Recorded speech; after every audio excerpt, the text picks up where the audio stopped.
सभी को मेरा नमस्कार। स्वागत है आप सबका आज की इस क्लास में।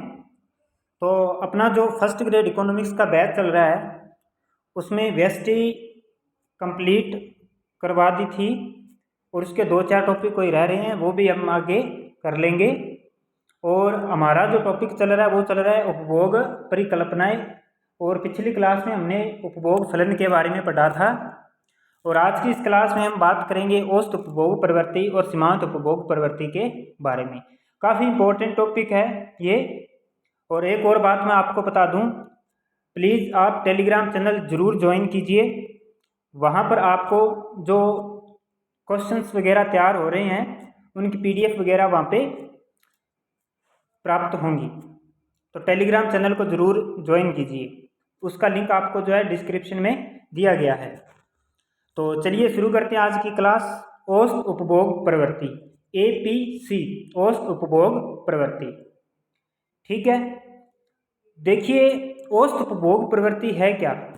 सबसे पहले इसका अर्थ समझते हैं कि आय के किसी विशेष स्तर से उपभोग व्यय का अनुपात जो है वो औसत उपभोग प्रवृत्ति होता है। यानी कि उपभोग की औसत प्रवृत्ति कुल आय व कुल उपभोग के बीच संबंध बताती है। यानी कि औसत उपभोग प्रवृत्ति किसे कहते हैं? कुल आय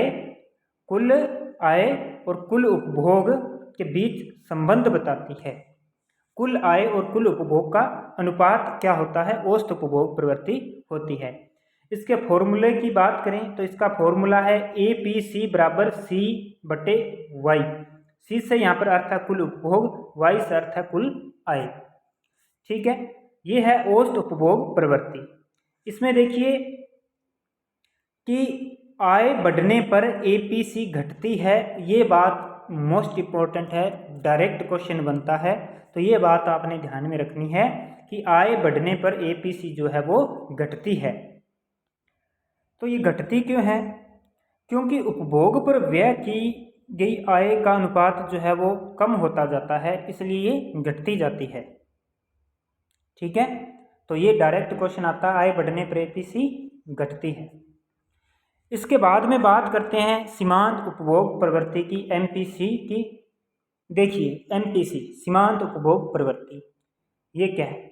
आय में परिवर्तन होने से उपभोग में कितना परिवर्तन होता है? आय में परिवर्तन होने से उपभोग में कितना परिवर्तन होता है, यही क्या है? MPC है। तो यहाँ पे डेल्टा C बटे डेल्टा Y किसे दर्शा रहा है? डेल्टा C उपभोग में परिवर्तन और डेल्टा Y आय में परिवर्तन को दर्शाता है। इसके अंदर देखिए MPC आय के सभी स्तरों पर स्थिर रहती है। और मोस्ट इम्पोर्टेंट बात है, डायरेक्ट क्वेश्चन आता है कि MPC का मूल्य जो है वो 0 से तो अधिक होता है और 1 से कम होता है। यानी कि 0 से 1 के बीच में जो है MPC का मूल्य रहता है। मोस्ट इम्पोर्टेंट बात है, आपने ध्यान में रखनी है कि MPC का मूल्य 0 से तो अधिक होता है और 1 से कम होता है, यानी 0 से 1 के मध्य रहता है। अब देखिए जो MPC है, सीमांत उपभोग प्रवृत्ति जो है वो उपभोग वक्र के ढाल को प्रदर्शित करती है। ये बात आप ध्यान रखना कि MPC जो है वो उपभोग वक्र के ढाल को प्रदर्शित करती है। ठीक है, कीन्स के अनुसार अल्पकाल में MPC स्थिर होती है और MPC जो है वो APC से क्या होती है? कम होती है। ठीक है, यानी कि APC क्या होती है? अल्पकाल में ज़्यादा होती है। ये बात आपने ध्यान में रखनी है, अल्पकाल में APC औसत उपभोग प्रवृत्ति जो है वो ज़्यादा होती है सीमांत उपभोग प्रवृत्ति से। दीर्घकाल में बात करें तो दीर्घकाल में दोनों बराबर होते हैं, औसत उपभोग प्रवृत्ति और सीमांत उपभोग प्रवृत्ति दोनों का मान जो है वो समान होता है। अब थोड़ा सा रेखा चित्रों के माध्यम से देखें। यहाँ पर 2 वक्र लिए गए हैं। तो ये पहला वक्र है जो अल्पकालीन उपभोग फलन को दर्शा रहा है और ये दूसरा वक्र है जो दीर्घकालीन उपभोग वक्र को दर्शा रहा है। तो यहाँ पर देखिए कि जब आय शून्य होती है अल्पकाल में जब आय शून्य होती है तो उपभोग शून्य नहीं होता है, तो उपभोग शून्य नहीं होता है। तो ये यहाँ पर उपभोग का स्तर क्या है, ओ वाई यहाँ पर उपभोग का स्तर है। इसे अल्पकालीन उपभोग फलन कहा जाता है। ठीक है। अगर बात करें दीर्घकाल की, तो दीर्घकाल में क्या है कि आय शून्य होने पर, यहाँ पर आय शून्य होने पर जो है उपभोग स्तर भी शून्य होता है, उपभोग स्तर भी क्या होता है, शून्य होता है। और ये क्या कहलाता है, दीर्घकालीन उपभोग फलन कहलाता है। यहाँ पर जो है आय वक्र जो है वो इसके ऊपर है, यानी कि आय अधिक तेज, आय में जो वृद्धि है वो उपभोग की तुलना में अधिक तेजी से होती है और उपभोग में जो है वृद्धि वो कम होती है। ठीक है। इसके बाद में बात करते हैं आगे। अब बात करते हैं हम सीमांत उपभोग प्रवृत्ति की विशेषताओं की। तो सबसे पहले तो है नंबर 1 पर जो एमपीसी है हमेशा धनात्मक होती है, हमेशा धनात्मक होती है, ये कभी भी ऋणात्मक नहीं होती है।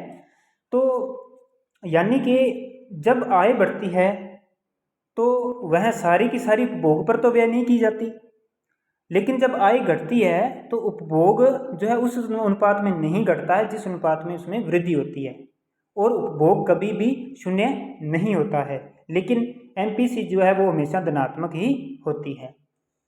अब यहाँ पर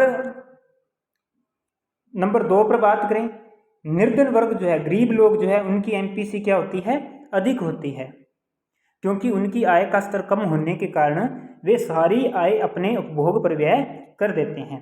जबकि जो धनी वर्ग है उनकी जो सीमांत उपभोग प्रवृत्ति है वो कम होती है, क्योंकि इस वर्ग के लोगों की आय का स्तर जो है वो निर्धनों से बहुत अधिक होता है, और वे वर्ग धनी वर्ग के जो लोग हैं वो सारी की सारी आय जो है अपनी उपभोग पर व्यय नहीं कर पाते हैं।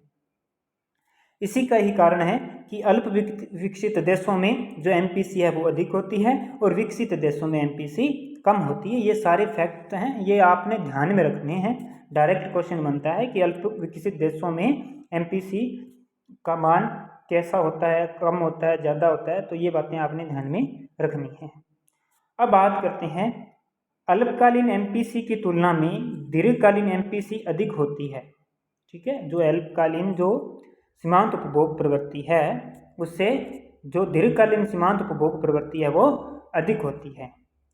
अब नेक्स्ट बात करते हैं जो एमपीसी है, एमपीसी जो है वो एपीसी में परिवर्तन की दर है, एपीसी में परिवर्तन की दर है।